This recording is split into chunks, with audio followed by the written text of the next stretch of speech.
Ang United States ay lumulutang sa entablado na may donasyon hindi lang ng isa kundi 2 Marine Protector Class patrol boats, bilang bahagi ng kanilang patuloy na military assistance program.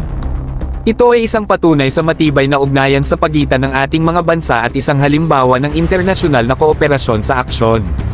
Ngayon, tara na at magsimula sa isang paglalakbay ng pagtuklas ano. Ang Marine Protector Class patrol boats ay ang kahulugan ng coastal defense, idinisenyo upang layagin kahit ang pinakamapanganib na mga alon ng may kaginhawaan. Sa haba na 87 feet at base sa disenyo ng Stan 2600 ng Damon Group, ang mga sasakyang ito ay ang kahulugan ng maritime excellence, gawa ng may presisyon at layunin.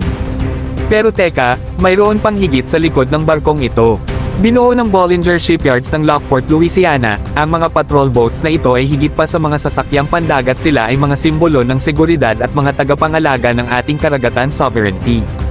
Sa kanilang makinis na disenyo at high-tech na teknolohiya, sila ay handa ng magpatrolya sa ating mga karagatan ng may matibay na determinasyon. Ang magarang donasyong ito ay darating matapos ang mga pag-uusap sa pagitan ng US President Joe Biden at Philippine President Bongbong Marcos, na nagpapakita ng lakas ng ating diplomasya at ng pangako sa mutual defense. Ito ay isang patunay sa kapangyarihan ng partnership at ang mga pagsasama ng mga values na nagbubuklod sa atin sa lahat ng mga karagatan at kontinente.